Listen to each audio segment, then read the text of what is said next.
Magandang hapon po sa inyo lahat. Muli isang kagalakan sa akin na ako ay bahagi sa inyo ng salita ng Diyos.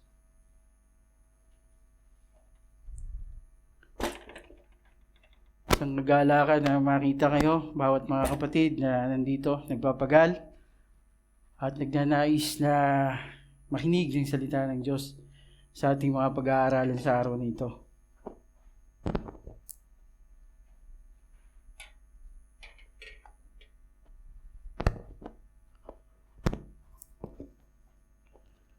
So nandito tayo sa ating pag-aaral pa rin sa 1 Thessalonians chapter mali yung second. Pero first yan. 1 Thessalonians chapter 2 verses 1 to 16. At ang ating monthly theme ay pinamagatang Pursuing Holiness in the Light of Eternity. So yung pag-aaral natin ngayon ay may theological theme na God's authoritative word at accept, proclaim, and conduct or walk in a manner worthy of the gospel. So bago ko ibigay sa inyo yung aking main point, gusto ko muna bigyan kayo ng isang kwento. Hindi naman actually kwento. Ito ay isang pangyayari na related sa atin or merong bearing sa ating mga pananampalataya. And this story goes back 1521. Not a few years later, pero matagal na to. Andun yun sa It's a day where Martin Luther make his final defense of his faith. Mababasa natin dyan na nandyan si Martin Luther faced with a panel of church and imperial officials. Luther was asked to recant his writings. So sinasabi ng mga clergy or namumuno na i-recant mo na yung sinasabi mo, yung mga pinangangaral mo. Retract it back. For your safety, no? Subalit hindi ito ang ni-response ni Luther sa kanila. What Luther responded to them was, unless I am convinced by the testimony of the Scripture or by clear reasons, I am bound by the Scripture, and I have quoted my conscience captive to the Word of God. Sabi niya pa dyan, kasunod noon, I cannot and I will not retract anything. Here I stand and can do no other. Napakagandang pasahe, no? Alam mo na kung pag yan ang sinagot mo at that time, it's death. Nandoon yung reality na may kapalit yan pag yan ang sinagot mo. Ano ba ang kaugnayan nito dun sa ating paksa sa araw na ito sa 1 Thessalonians chapter 2 verses 1 to 16? Here makikita natin si Paul, he asserts his ministry to the church even in the midst of opposition and oppressors. In this letter, Paul gives a contemporary churches fundamental guidelines and examples on how to identify, conduct, and receive the gospel of our Lord Jesus Christ. Brings us to the passage which I'm going to discuss to you ngayong araw na ito. Na kanina lang ay ating binasa na pinangunahan ni Sister Arlene. And my main point for this afternoon, point ko po for you to read is true gospel ministry is grounded in the Scripture that exalts our Lord Jesus Christ. Therefore, it is approved by God or approved to God. And His church stands at witness. So, ang witness ng gospel ay tayo.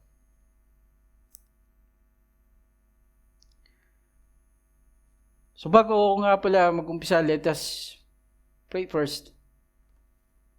Let's ask the Lord for guidance sa ating paksa sa araw nito. Let's bow our heads in prayer. Our Father in heaven, indeed you are the Lord, the giver of life, and the giver of wisdom. As we come to you in this prayer, may you give us the wisdom to accept your word, not of men, but inspired by your Holy Spirit. May you cause our hearts to be joyfully as we hear gives us joy on the faith that we have in Christ. Maraming salamat, dakilang Diyos, sa iyong kabutihan, katapatan na aming nakikita hindi lang sa buhay namin kundi sa mga salita mo sa Scripture. Kayo nga po ang magbigay sa amin patuloy ng kalinuan ng isip sa pag-intindi ng iyong mga salita. Ang lahat ng ito ay aming dalangin sa inyo, dakilang Diyos, sa pangalan ng iyong anak na si Jesus. Amen. So dito marami tayong sasagutin na mga katanungan. Actually, ito yung mga tanong na minsan ay nakakalimutan nating tingnan, no? What are the points that we need to discuss? Sasagutin ito sa mga katanungang ating matatalakay. Ano nga ba ang pagkakakilanlan or anong mga marka ng totoong ministeryo ng salita ng Diyos or ng mabuting balita?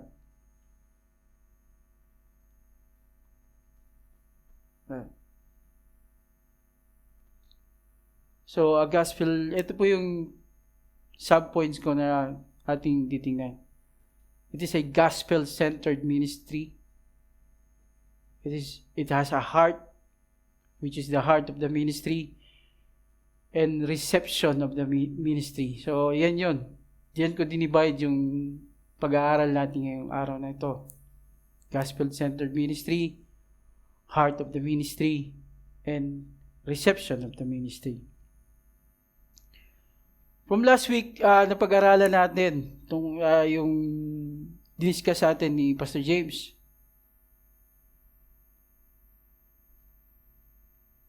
Yung isa sa mga subpoints na diniscuss natin ay living examples, which include doon yung verse 9. Sabi doon, Paul mentioned how they were examples how they were examples in their conversion as others witness their transformation. So, itong church nito ay naging example, no, dun sa mga taong nakapaligid sa kanila. Sa passage nga doon ay sinabi rin na from idolatry to true God worshippers.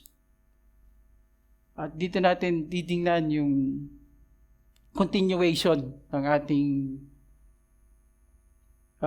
examples, living examples. Pero dito, hindi na natin ito titingnan dun sa part na yun. Ito ang nag-uugnay dun sa part ng chapter 1, verse 10. At sinimulan ni Paul ang sulat niya sa isang pangkaraniwan niyang ginagamit na word, for. Ano bang kalagayan na itong for na ito? Of course, may halaga ang bawat talata or mababasa natin sa pag-aaral nito. It provides us the key passage that it is a continued letter. For they themselves report Sinabi babasahin ko muli sa inyo yung nandun sa 9 and 10. Sabi doon, for they themselves report concerning us that Paul's ministry was experienced by those around them, which is an information of Paul's ministry. So dito, inuugnay na to sa ating chapter 2. For kung saan it connects or gives us the continuous witnesses, line of witnesses, how they carried out God's ministry. So dito pinapakita uli ni Pablo kung paano nila isinagatuparan yung ministry na meron sila. Kung saan it sounded forth not only dun sa place na church, kundi sa buong Macedonia and Achaia. And sabi pa doon, it has gone everywhere, gone forth. And they were the first-hand witnesses on how Paul carried out their ministry to this local church. Now, to fully attest to Paul's ministry brings us to one of my key points or key discussions dito sa aking manuscript.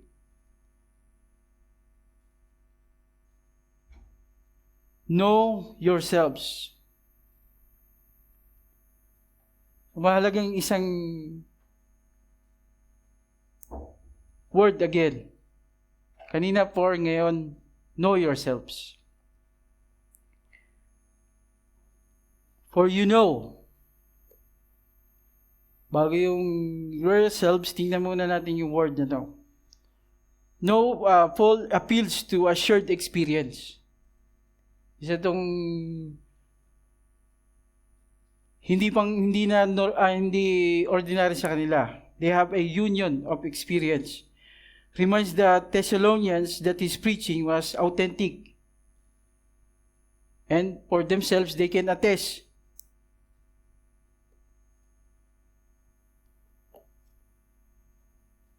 Alam nila na kung ano ang tinuturing ni Pablo, Hindi ito bago na sa kanila. Kasi narinig na nila to. And they are the living witness to these teachings or this knowledge that Paul or the Word of God that Paul has bring them. This phrase highlights the close connection that Paul has with the Thessalonian church, emphasizing the bond that existed in the early church community. So they know themselves what Paul has been preaching to them. At sinundan to ng isang word muli na mahalaga, Yun yung word na brothers. Ang terminong brothers ay tumutukoy sa isang spiritual na relasyon na nagpapakita ng pagkakaisa at pagkakapantay-pantay sa pagitan ng mga mananampalataya. Ito ay karaniwan na sinasabi ni Pablo. At kung babasahin nyo sa Romans chapter 12 verse 1 at sa 1 Corinthians 1 verse 10, Paul uses the similar familial intimate terminology, a language that encourage a sense of belongingness as one community and shared faith. So it gives us an idea kung gaano ka-close or kung gaano ka-intricate or gaano ka-intimate yung relationship meron si Paul sa church nito. Kaya nga, these terms of endearment, terms of beloved, kanina, as we address each other as brothers or brethren, kapatid. This goes beyond sa physical affiliations, but it is a blessed union that we have in Christ. To be called brother is out of our conviction that we are united in faith, that we have one Lord, our Lord Jesus Christ, and that is the one who saved us all. Kaya nga po sa ating church covenant, kung ating babalikan sa paragraph 3, nandoon yung accountability na tinuturo sa atin. That we will be devoted to one another in brotherly love. Magpapakita lang to na hindi isolated ang bawat isa sa atin at tayo may accountable sa bawat isa. Nawa'y makita natin yung pag-ibig na meron ng Panginoong Jesucristo sa pasahin pa lang na ito na gustong ipakita sa atin ni Pablo.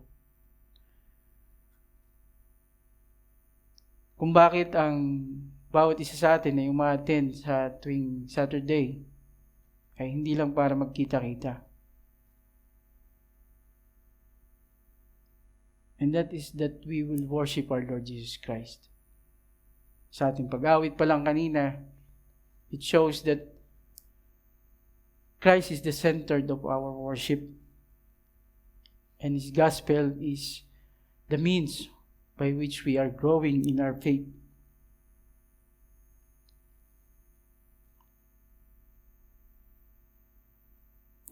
Balikan natin kung ano yung sinasabi muli ni Paul. Sabi niya dito, that are coming to you. Minsan kung titingnan natin ay parang baliwala lang yung sinasabi ni Pablo dito. Sa second stanza, sinabi niya doon sa second, that are coming to you was not in vain. Focus lang tayo doon sa not coming to you. Ano ba yung gustong sabihin ni Pablo sa atin dito? Well, siguro, kung nandito kayo last week, narinig nyo yung mga pinagdaanan ni Pablo habang siya ay nangangaral sa lungsod ng Thessalonica.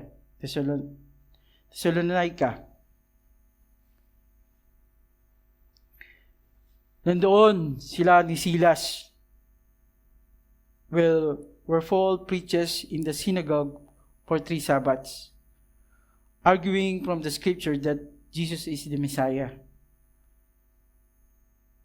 who had suffered and raised again. So ito yung pinapangaral ni Pablo sa lugar na ito.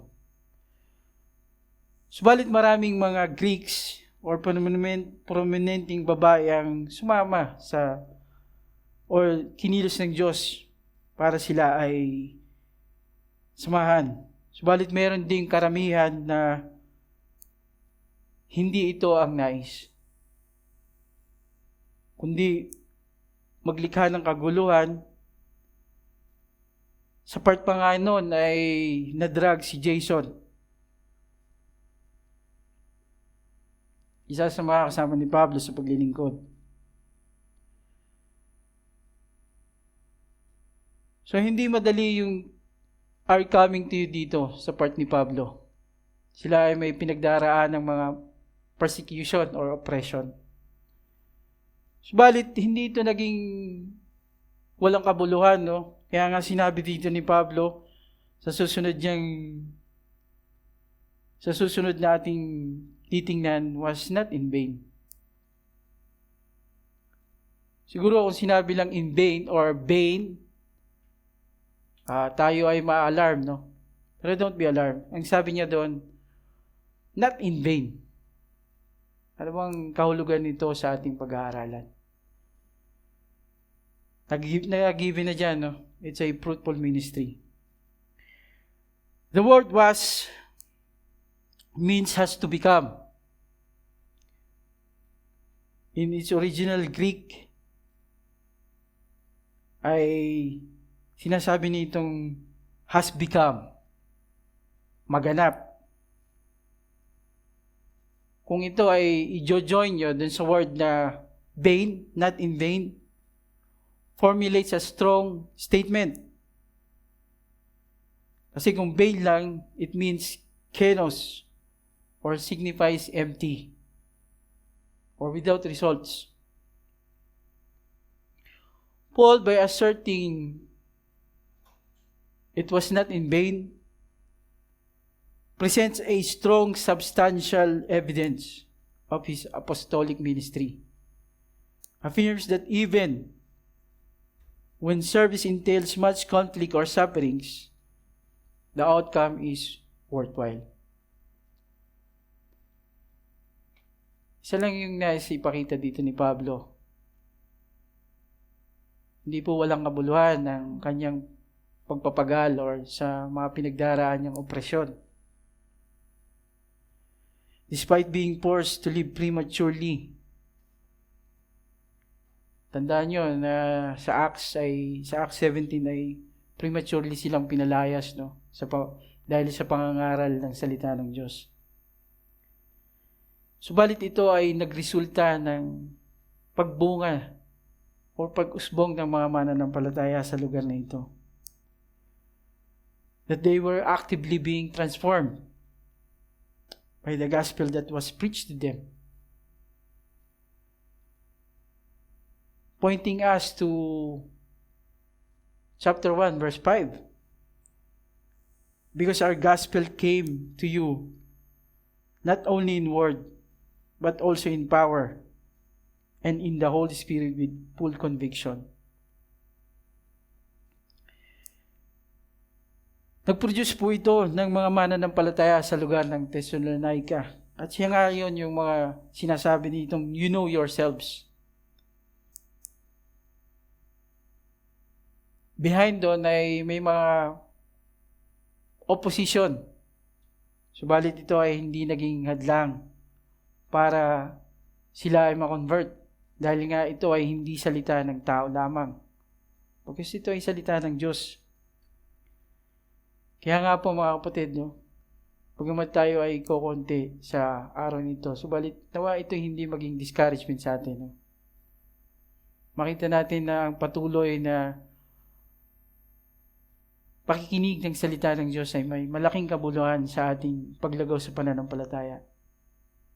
Sa ating pag-ibig sa kapwa, katulad ng nangyari sa mga Thessalonica, na naging example sila sa church. Hindi lang sa church nila, no? Kundi sa buong church na nakakakilala sa kanila.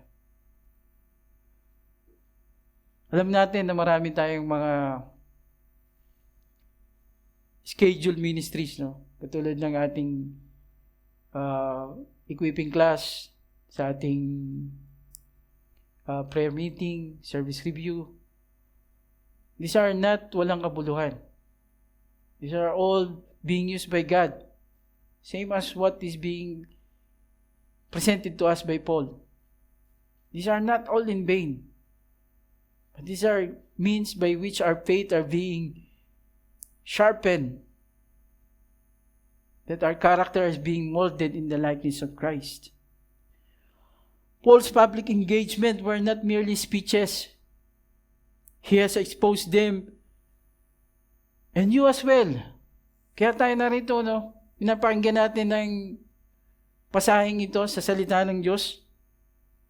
We are exposed to the inerrant, infallible, and authoritative Word of God that points sinners to His Son, Jesus Christ, that they may have forgiveness from their sins, that they may have salvation.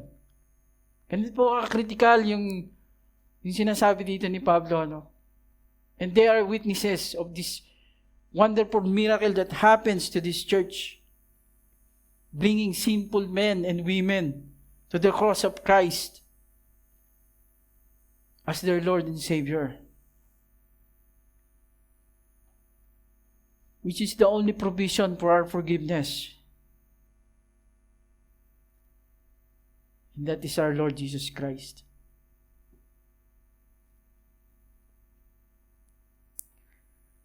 In short, genuine believers are living witnesses of the gospel. This church is the living witness to the gospel that Paul has presented. And we are also, as we hear the word of God presented to us. Because they themselves were the proof of God's ministry through Paul to them. Alam niyo yun, ginamit si Pablo ng Diyos para ipresenta ang kaligtasan sa kanila at sila ay tumugon. Subalit hindi dito lang nagtatapos yung verse na ito. Ang kasunod nito ay but. Ano ba na naman ang kahulugan nito sa ating pag-aaralan, no? O sa preaching na meron ako? But though we had already suffered and had been shamefully treated at Philippi. Well, this word but again is a conjunction. Pangugnay. Ano bang implication nito dun sa unang pasahe na ating pinag-aralan? It directly contradicts or it is a contrast, hindi pala contradict. It contrasts the word not in vain. Why? Because dun sa kanina ay not in vain, but in these terms, sinabi dito, but after they have already suffered and been ministered in Philippi, you know the boldness in our God to speak to you the gospel of our Lord Jesus Christ. So dito makikita natin, no? They suffered and been shamefully treated. What does it mean? It means that the gospel that Paul proclaims to these people also in the same place, in the same time, serves as judgment. It serves judgment to them. The message that they heard was no value to them. How they treated and responded to God's message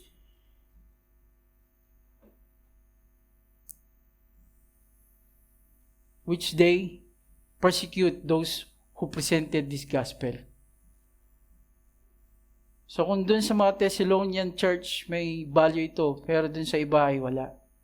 That's why they treated shamefully and oppressed those who present this gospel.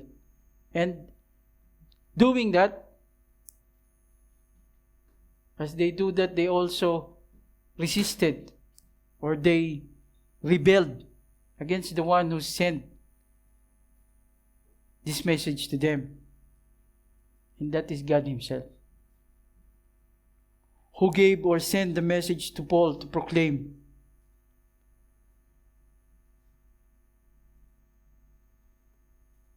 But yun yung katotohanan, no?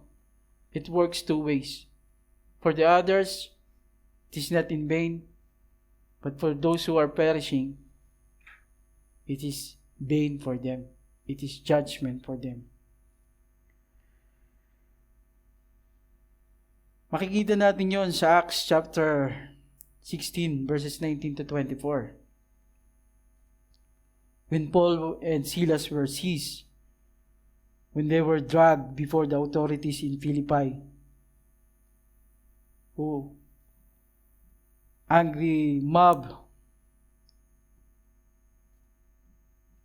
because of what they have done. Ano ba ginawa ni Pablo? He cast out a slave woman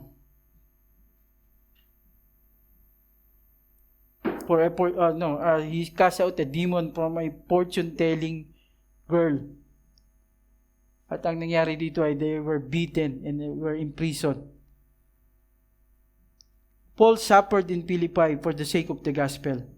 He and Silas has been beaten and imprisoned, but again, they did not abandon their mission. Sa susunod na doon, makikita natin that they still have the boldness. Instead of laying low, nabugbog na kami. Should we retract? Katulad ng panawagan kay Martin Luther? No. Paul pursued. He continued. That boldness that God gave them to preach the gospel in spite of opposition is not normal. Hindi po ordinaryo ang pinapakitang katatagan ni Pablo o pagiging bold sa pag-preach ng gospel.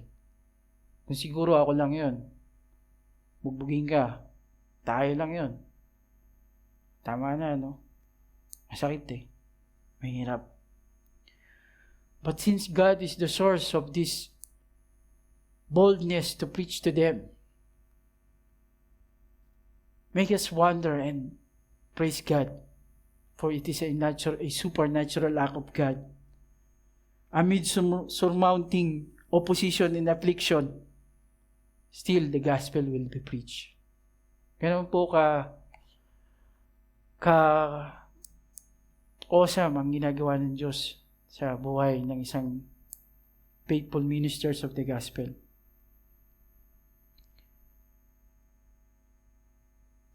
Pero tayo nga ba? We claim that we are Christians, no? We believe that we are commissioned with a great commission from God, from our King, Lord Jesus Christ. Convicted tayo doon. We have a commission. We have a great commission. And that commission is commanded to us by our Lord Jesus Christ. And we also affirm that this is a great commission by ourselves. Subalit, ang tanong, if it is really great, convinced tayo na great to, no? Ikaw, ako, bawat isa sa atin na nandito. Subalit, bakit hindi mo sinasabi sa iba? Bakit hindi mo tinuturo sa iyong mga mahal sa buhay? Bakit second lang to sa mga priorities natin? To think that this is a great commission. It is a commission that comes from God. From our King. Bakit? Ba't natin sinasayang opportunity that God gives us? Good afternoon, everybody. Ba't natin hinahayaan yung binigay sa ating pribileyo ng Diyos ay lumampas, no? Well, guilty tayong lahat doon. But this Paul, this man, hindi niya pinalampas to, no? Even in much conflict.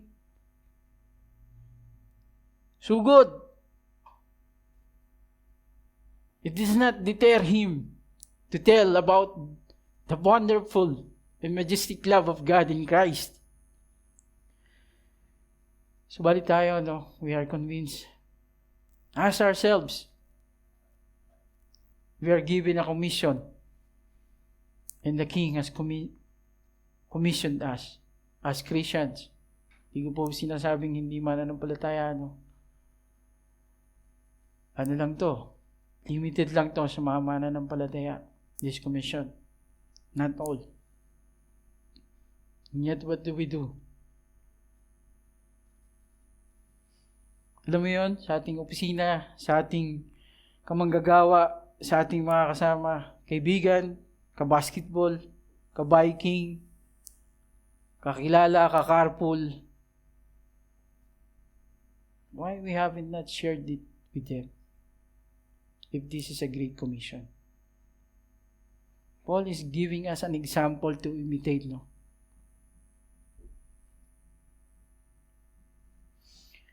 Ask yourselves, mga kaibigan, mga kapatid. Asan ka na nga ba?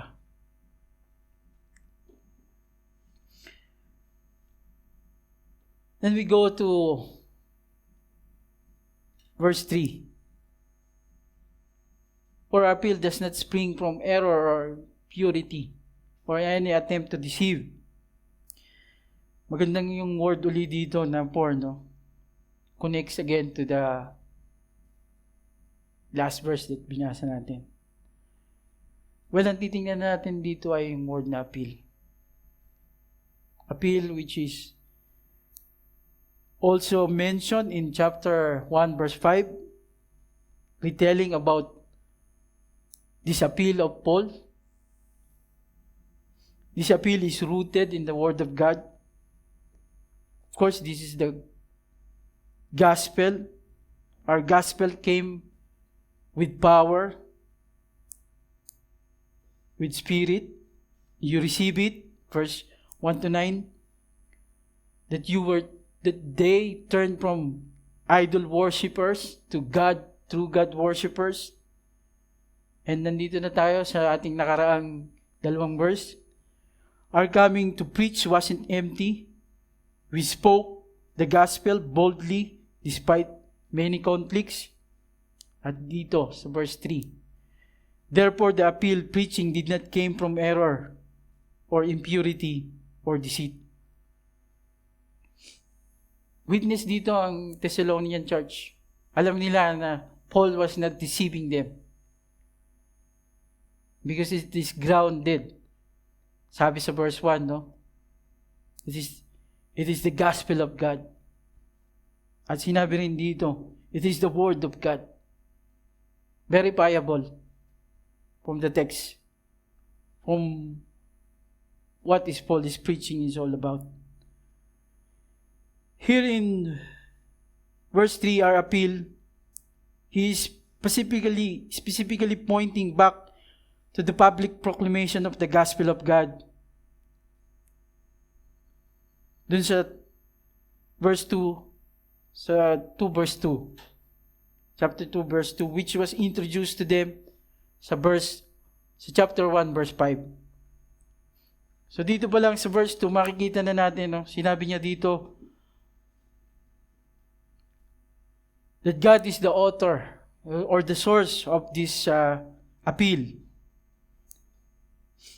And to make it specific, sinabi niya rin dun sa verse 1, sa chapter 1 verse 5, that this is our gospel. Kung titingnan niyo doon, for our gospel. Ito po yung pagkakasunod-sunod ng salitang ating pinag-aaralan. Bakit ba kailangan sabihin ito ni Pablo? No? Ano bang layunin ni Pablo dito? Well, because of detractors or oppositions that are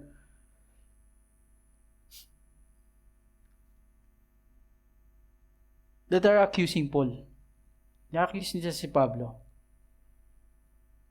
That Pablo was a philosopher. Isa lang tong mangangaral ng walang basihan, no? And sa panahon na yon, ang ibang mangangaral ay nangangaral lamang dahil sa pera o sa makukuha nilang mga benefits during that Roman era, no? Doon sa place ng Thessalonica. Maraming ganitong deceitful person.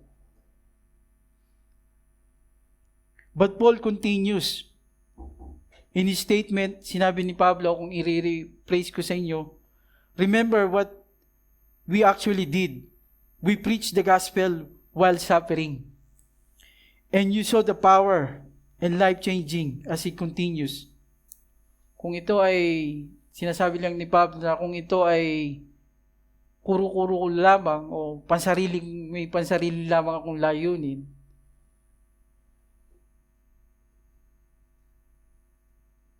hindi na, no? Kasi marami silang pinagdaan ng paghihirap. Hindi na lang. May consequences eh.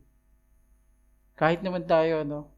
If we are to approach someone or some friends that we know and tell them about the love of Jesus Christ, laging may consequences yun. And it goes here also. May consequences.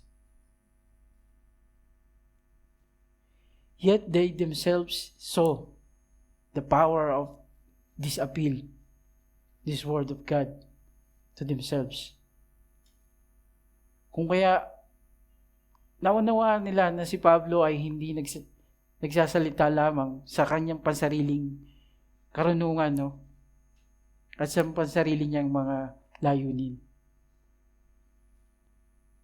It is not a deceit, but it is the very word of God. Paul was defending his ministry from false accusations.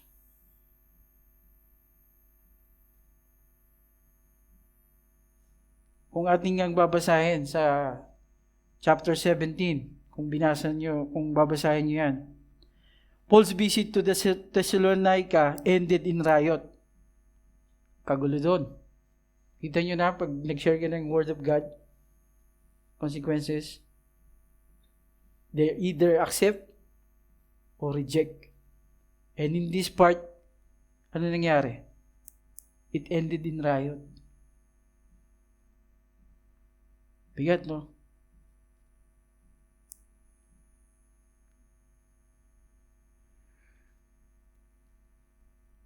They were accused falsely, no? Binansagan silang world disturbers, and they defied Caesar's decree. And that is the very ground in which the gospel is proclaimed, no? It is grounded in the scripture or grounded in truth.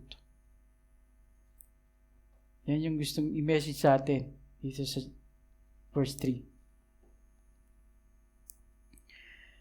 Turning to verse 4. Sinabi doon,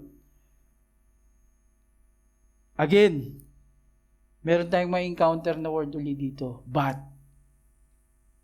What does it imply?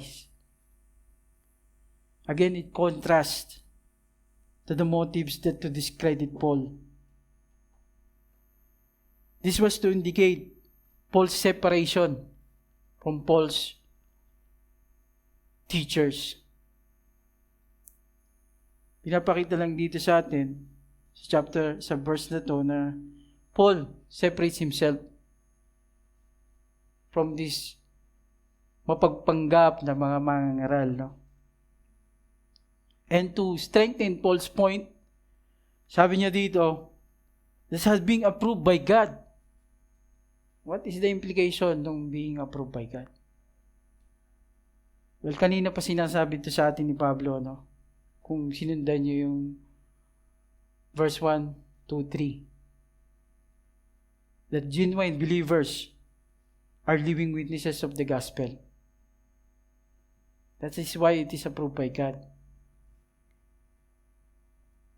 That it is faithfully being proclaimed even in the midst of conflict.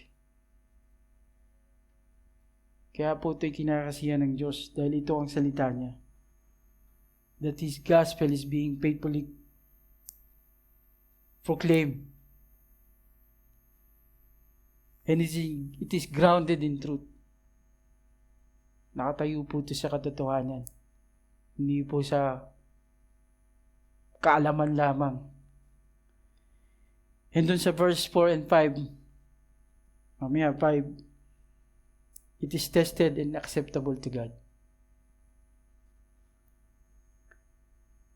And the last, it serves. It is to serve our Lord Jesus Christ.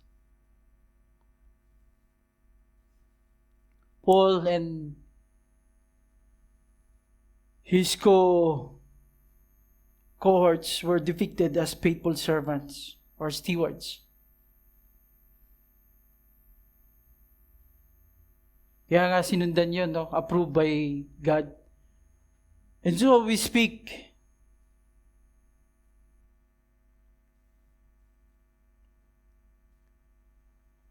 So we speak is parang normal lang na word, no?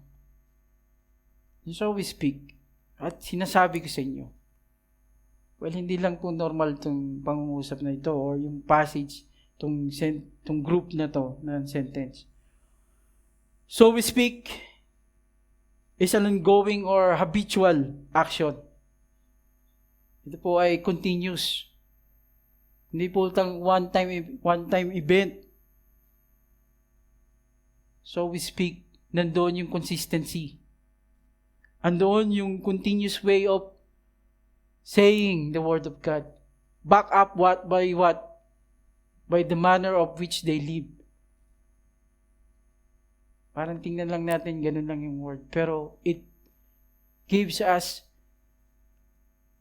a perspective kung paano ito pinapangaral ni Pablo. Consistent siya dito. He does not tell another story and then go to another story. No. He tells only one narrative or one story, and that's the story of Jesus Christ. To be consistently faithful stewards of God's ministry was Paul's main priority. Not just his motivation. Hindi lang siya motivated, no? Actually, how can you be motivated kung nangangaral ka ay nagkukos ng riot, no? Kung nangangaral ka ay may nakikita kang pagkakakulong. Well, hindi. Siguro kung sa iba lang, kung walang benepisyo, wag na, no? But Paul sees as a different way, no? That's why his motivation is not temporary. Or he's not motivated only. But that is his way of living. Why? Because this gospel was entrusted to him by God. Ito yung pinapakitang katotohanan sa salita ng Diyos na nangangaral si Pablo, hindi lang sa kanyang pansariling pagnanais, no? Kung kanina nga, tinanong ko kayo doon sa commission na meron tayo. Because God commissioned him to the Gentiles to bring the good news. Kaya nga nandun yung confidence ni Pablo, no?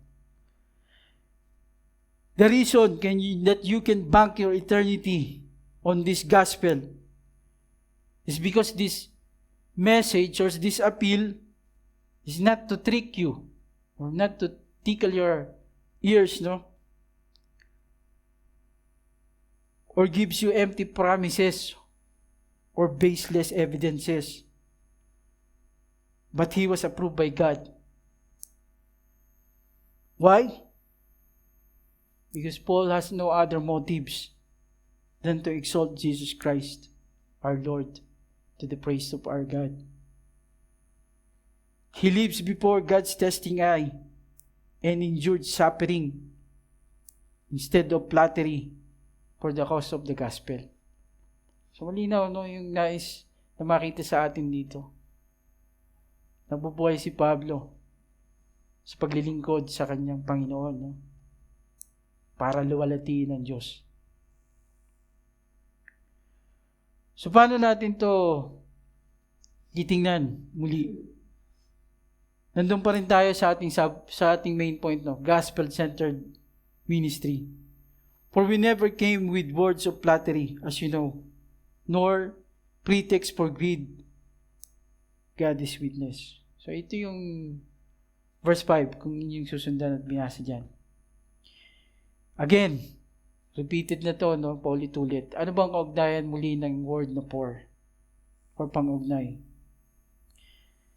This links to the previous verses 3 and 4. That Paul has no other motives than to please God. It connects here a strong denial na hindi kailanman, no, na sila ay nangangaral to gain something for themselves. Or nandun yung pandaraya ni Pablo. It is not to manipulate others. As you know, was an appeal for the shared experience on the basis of Paul's ministry. That's what carried out to them. Panawagan muli ito, no, sa church ng Thessalonica. Alam nila at batid nila kung anong tinuturo ni Pablo.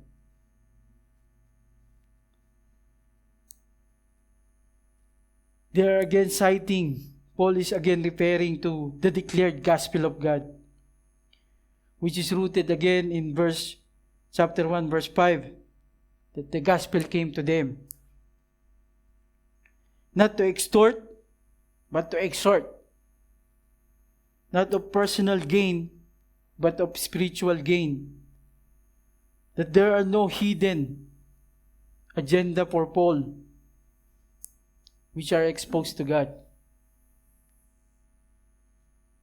God who sees the hearts and the motives of those who are preaching the gospel. Paul is confident and rests in the testimony of God. God's approval matters to Paul rather than deceitful man affirmation. Ito yung pinapahalaga ni Pablo, no? God is the witness. Parang simple lang yung word na sinabi dito, no? God is witness. Well, this is a very important pretext that conveys a strong implication.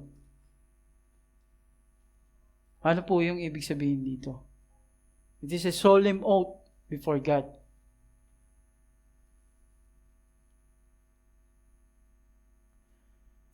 This implies accountability with willingness to be punished if he was saying a lie. Paul was not just delivering a message. He was taking his reputation on sincerity in delivering the gospel. Hindi lang po kasi hindi po basihan ni Pablo ang kanyang sariling karunungan. No? He was delivering the very word of God. Calling God as a witness brings the highest authority that separates them or separates him from those who are cloaked of covetousness.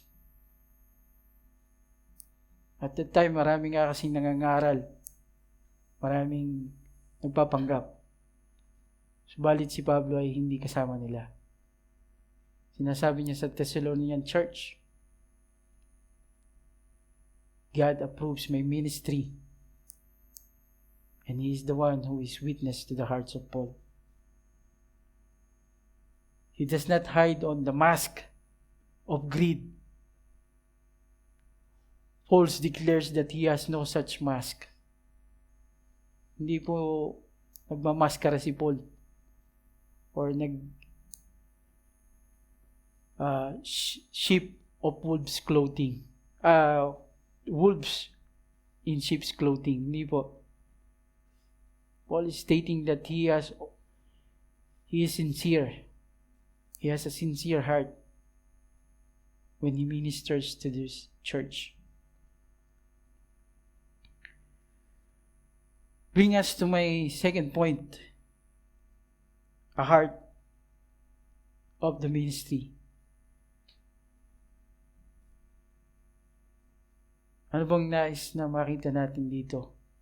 Anong nais ng salita ng Diyos na makita natin dito? Of course, nandoon yung tatlong pagpapakita dito ng pag-ibig or puso sa pagbiministeryo. Napakagandang gawin ni Pablong isang metaphor or figure, yung motherly love.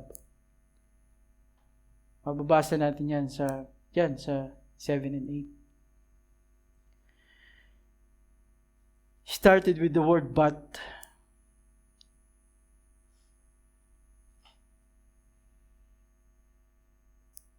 In contrast to those who are preaching to gain profit and to manipulate people, Paul is isolating himself again or separating himself again. That he does not seek glory, but he was gentle to them. Asserting that his way of or means of showing His love to them is genuine. Totoo yung pag-ibig ni Pablo sa kanila, no? And he cites it as a motherly love. A mother imagery of affection, of sacrificial love, conveys an example that ministry is firm or framed. Frame po to. Parang sa isang pag-ibig ng isang ina. Well, tayong lahat siguro ay makaka-relate doon. No? We all experience the kindness of our mother specifically. At ganoon, nais ni Pablong makita or pinapakita yung pag-ibig niya sa congregation na ito. No? And they can attest to this love. It is not a domineering love, but it is relational. Of course, motherly love. Mamahalin mo lang naman ng isang tao kung related sa'yo. And especially kung anak mo, no? Ganun pinapakita ni Pablo yung pag-ibig na meron siya sa iglesyang ito. Katulad ng isang ina. And we are blessed, no, na na-experience natin to sa ating buhay, sa ating mga magulang. Especially sa ating nanay. Paul's apostolic ministry is marked with deep affection and self-sacrificing love. Pinapakita dito ni Pablo yung relation meron siya sa church nito. Hindi po madaling ibigin yung isang taong hindi mo naman kamag-anak, no? Especially kung hindi mo kapatid or wala kang relationship, to. But this Paul, no? This apostle, showing the love that he has to this church.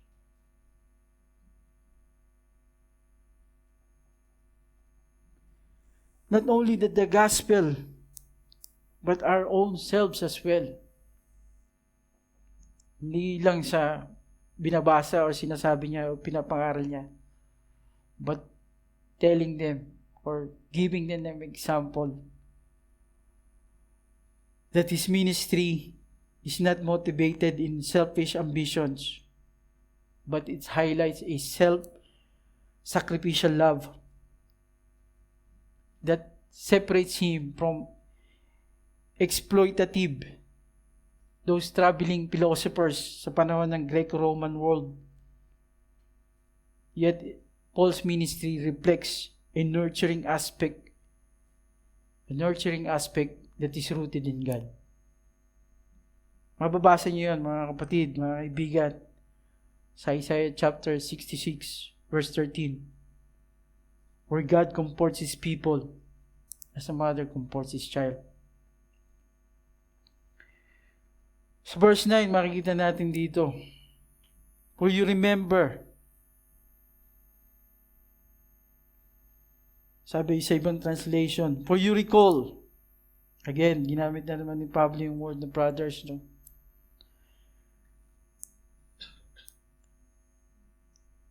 To support this claim of motherly love or selflessly love,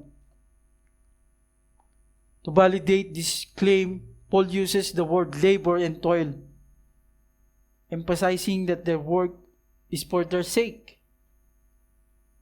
that they will not be a burden to them. Oo nga naman, no? Pinapakita dito ni Pablo na nagtatrabaho sila. Hindi lang sila umaasa sa church, kundi nandoon yung sacrificial na ginagawa ni Pablo. Financial integrity in their part. At the same time, anong ginagawa nila Pablo? Sabi doon, they continue to proclaim the gospel.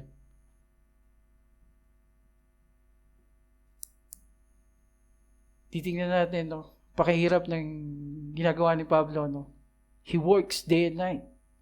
It just says that he is working. A pastor that is working. And still, He has the joy, the gladness to proclaim the word of God, to minister to these people, to minister to the church.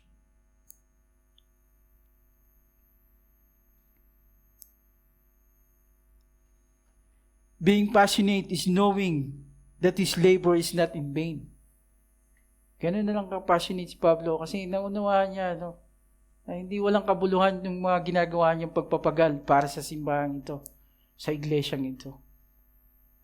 May ginagawa ang Diyos sa bawat isang taong nakikinig, sa bawat isang taong nagbibigay ng oras para sa salita ng Diyos. Hindi po ito walang kabuluhan muli.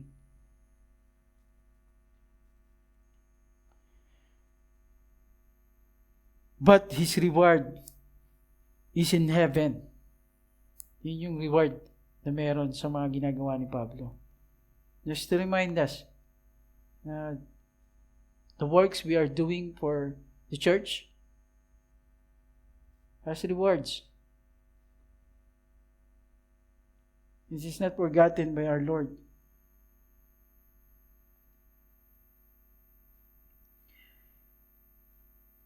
Verse 10, and you are witnesses, sabi ni Pablo dito sa verse 10.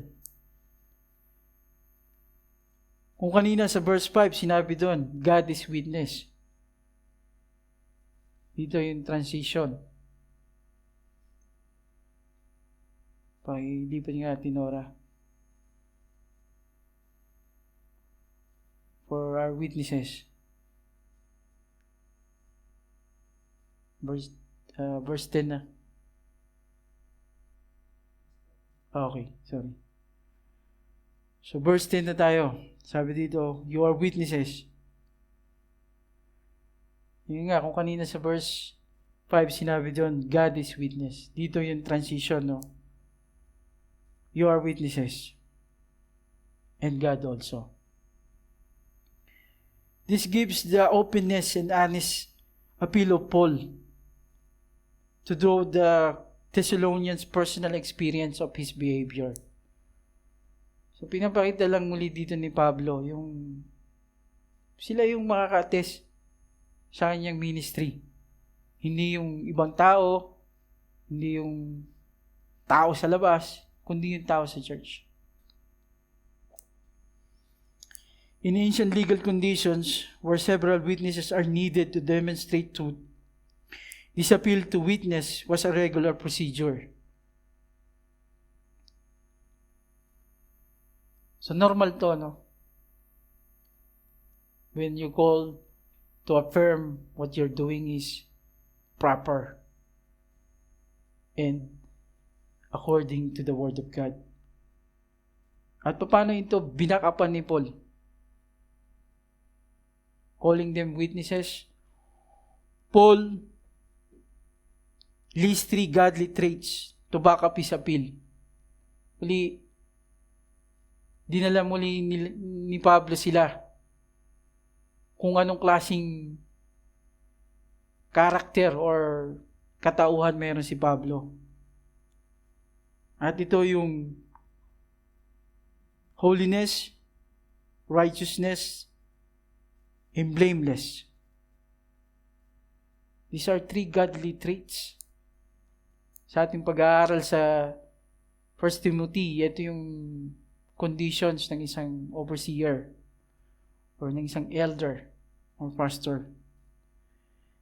They themselves can attest to the manner of service Paul conducting to them. A true brother in Christ, not only in doctrines, but also in the manner of life. So, nababalidate to, nakukonfirm to ng mga taga-Thessalonians.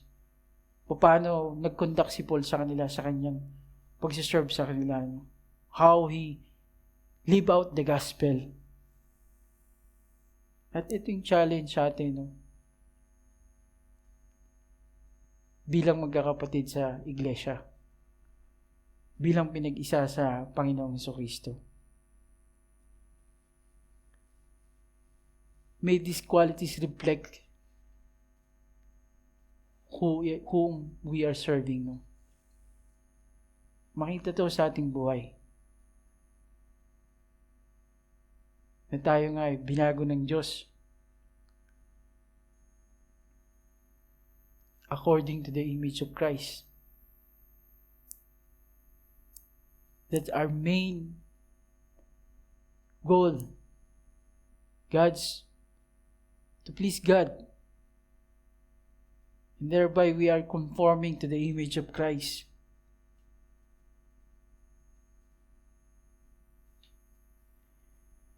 And to finalize, Paul, sa filial family relationship in Christ. Kulang, no? Kung may nanay kanina, may kapatid, may kulang pang isa. Yun yung makikita natin, no? Makikita natin to 11 and 12. Fatherly love.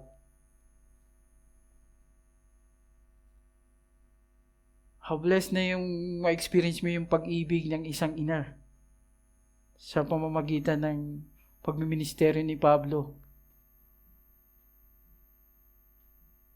What an encouragement yun, no? Sa isang mangaral, sa isang kongregasyon. May experience yung pag-ibig ng isang ina. Kanina, brotherly love. And to complete this filial love, fatherly love.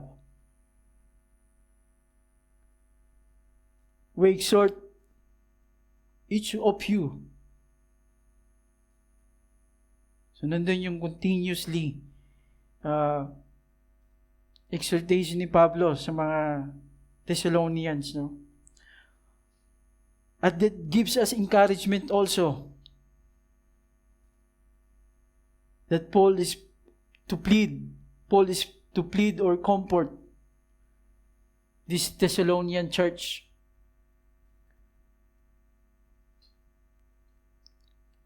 Followed with encouragement. Hindi lang siya nakontento sa exhortation. He followed it up with an encouragement.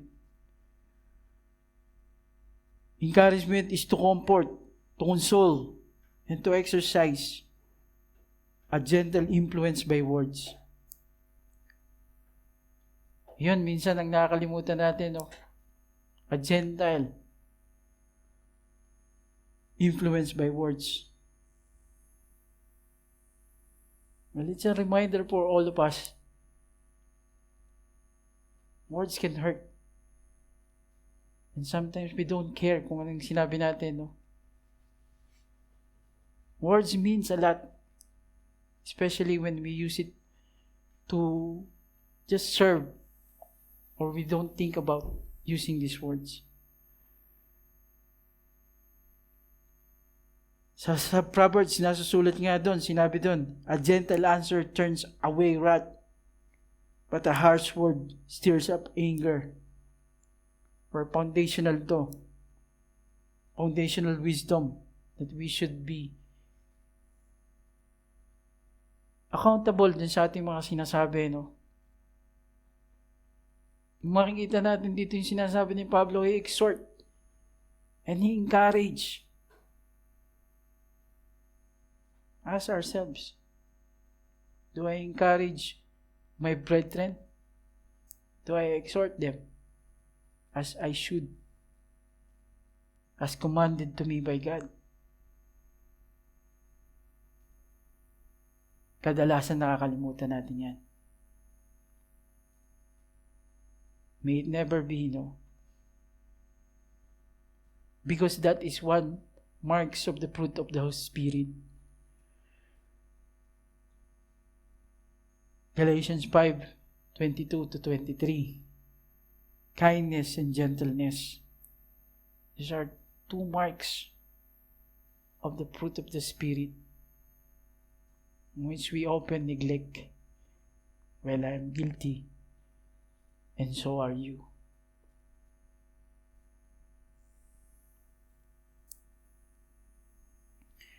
These are virtues that help maintain harmony in relationship in order to build them up, that they may give testimony or commendation,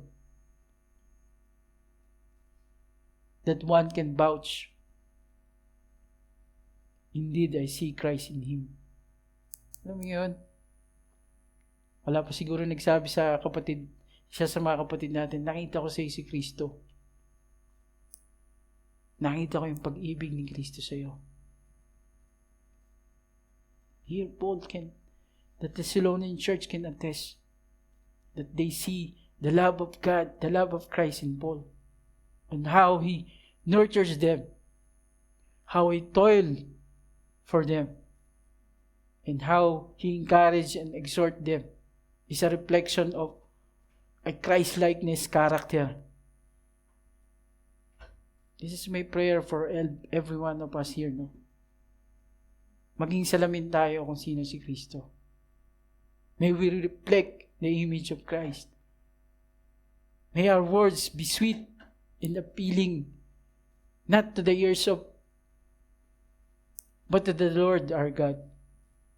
Accountable tayo dito, mga kapatid.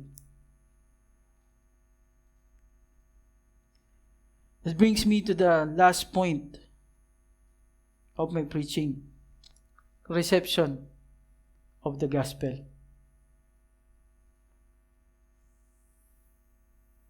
Mapaganda ng part na to, no? From 4, yung transition ng sulat ni Pablo.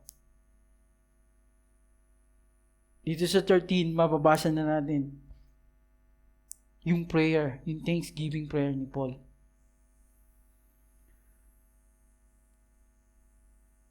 Sa 13 and 14, brings us to the realization of Paul's ministry that is ground for thanksgiving. So ano bang reason ni Paul? Bakit siya puno ng thanksgiving, no? Bakit gano'n na lang nag-umapaw yung kagalakan ni Pablo na magpasalamat sa Diyos? Well, kung kanina nyo ba pinakikinggan yung pinipreach ko sa inyo, alam niyo na kung bakit. Well, hindi ko na, para sa inyo, ulitin ko, no? Looking back at the previous verses, Paul began this chapter with his assertion that they know. And from that, they have proof of the truthfulness of Paul's appeal to them is grounded in the scripture. Verse 1 and 2. Paul's appeal is grounded in the scripture. Verse 3, sabi doon, that is a gospel-centered appeal. If it is a gospel-centered appeal, it is Christ exalting plea, which is a God-centered plea for those. And this is done in gentleness. Though it is done in gentleness, but it is backed up by Christ-like example. Makita niyo yung progression ng sulat ni Pablo. They know that it is not in vain, though Paul suffered, but knowing that their appeal is not of deceit, because it has been approved by God, because God is the one who examines their heart. Indeed, Paul did not came with flattering words, not as seeking glory for themselves, but he proved them by motherly love, brotherly love, fatherly love.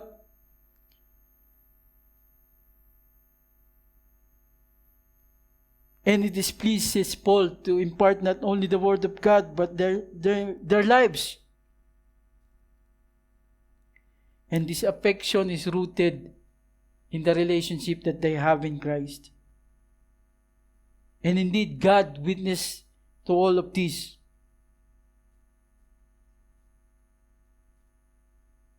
and that they may walk in the manner worthy of God.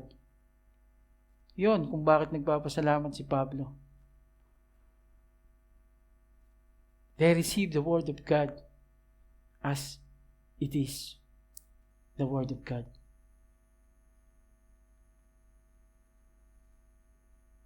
It resulted in their lives a Christ-exalting life. Gets nyo? Yung reception ng heart ng church nito, they took as it is. They never doubt. They never rebelled. They embraced the Word of God. Kaya gano'n na lang ang pasasalamat ni Pablo. May gladness to Paul, no? Sa ibang salita pa nga, unspeakable joy. Kaya nga sabi niyo doon, for this reason, we constantly thank God that when you receive the Word of God, they receive it.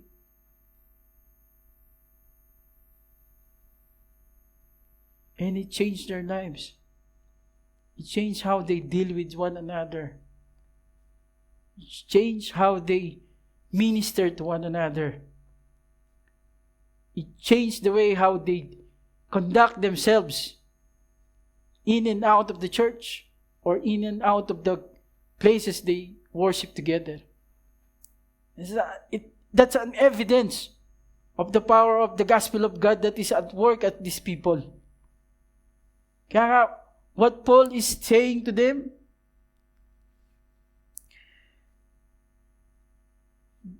Paul is joyful.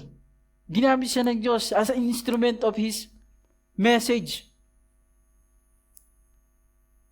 And we as also, no? Kayo, maging instrumento kayo sa inyong asawa, sa inyong anak, kaibigan, kamanggagawa, that they will too see the glory of Jesus Christ as you minister to them the Word of God. Wala tayong ibang inaasahan kundi you who affirms that this is a great commission, that we have a ministry to fulfill, and that brings gladness and that pleases God. Well, again, nakita natin dito yung prayer ni Pablo. Sabi niya nga dito sa 14, for you, brethren, became imitators of the churches of God. Alam mo yun? Although hindi sila magkakasama physically, but they act, they do same things. Walang pagkakaiba. Even in Judea. If the people in Macedonia imitates them, it's also because they imitated the church of Judea, no? It's the same. There's no difference between these believers. They all reflect the same image and likeness of Christ. Hindi nagkakaiba sila, no? And it's all to glorify God because they conform to the image of Christ. Mind you, siguro madaling gawin, no? Dahil we are all here enjoying the comforts of life. Again, sa ating mga nakakaraang pag-aaral, sa pinag-aaralan namin, nangyayari ito, no? In the midst of oppression, in the midst of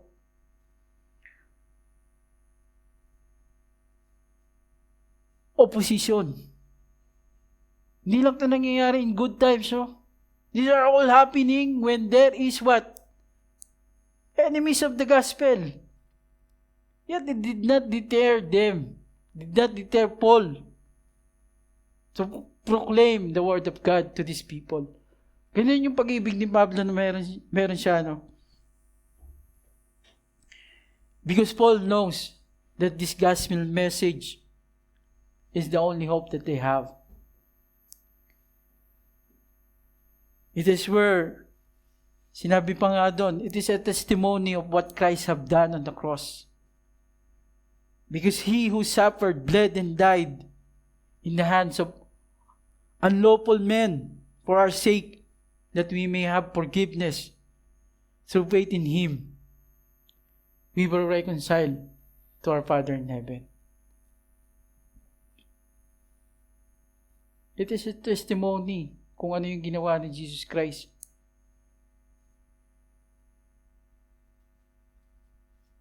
Para sa mga mananampalataya. Sabi doon,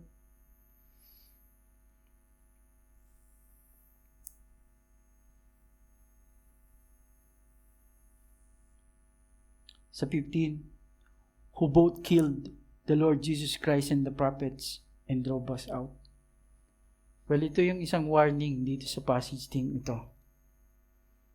Kung kanina nandun yung thanksgiving ni Pablo, sa 15 nandun yung judgment. Judgment kung saan, again, the gospel is not in vain for those who are being saved. Ang mabuting balita ay hindi walang kabuluhan sa mga taong nililigtas ng Diyos o iniligtas ng Diyos. Subalit ito ay kahangalan sa mga taong hindi iniligtas ng Diyos. At kung kaya ito yung sinasabi sa verse 15, no? They did not please God, but are hostile to all men. This does not end in thanksgiving alone, but a warning to those who displease God in their continued rebellion. Paul speaks of the Jews whose intention was to hinder the gospel by opposing and persecuting those who carry out the ministry to His people. Though God relentlessly seeks His people through the ministry of the gospel, yet these people hinders them.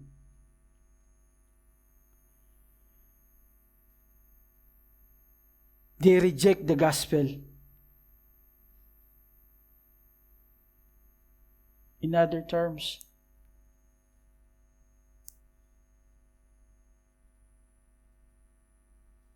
they are opponents of the message of the gospel. These opponents were acting against the best interests of all people. So, totoo nga naman, no? What greater good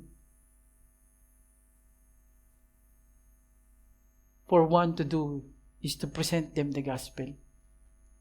Wala na sigurong higit pa sa mabuting intensyon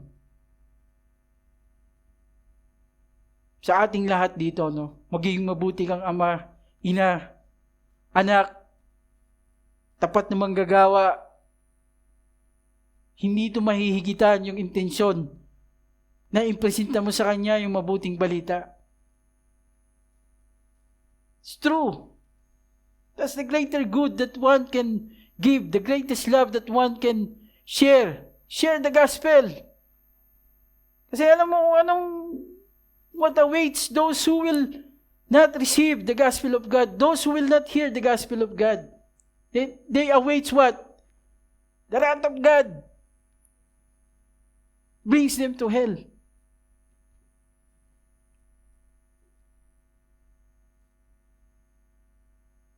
And that is the warning that Paul wants us to see. Those awaits them that rebels against the gospel, against the word of God, against this message of hope, waits eternal punishment. But for us, it's not too late. we're still here. You are still there. Again,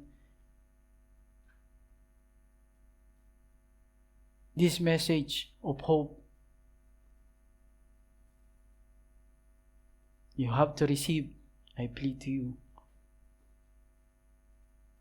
This is the only provision by which you will be saved from the wrath to come. Accepting Jesus Christ as your Lord and Savior. Turn from your sins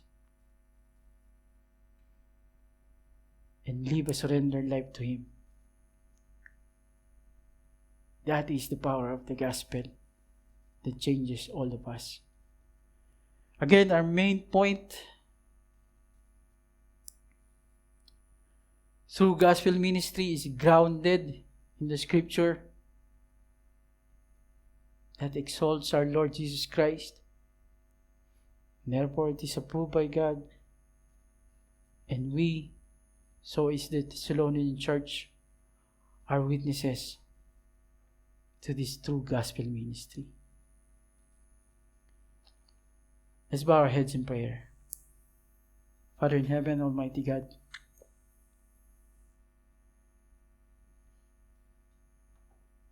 we thank you for the provision of salvation in Christ. Salamat, Panginoon, sa iyong kagandahang loob sa aming lahat na narito. Hindi po sayang ang aming oras, hindi na sayang ang aming pagpunta dito. Bagus nakakita namin ng iyong ministry, sa ministry ni Pablo.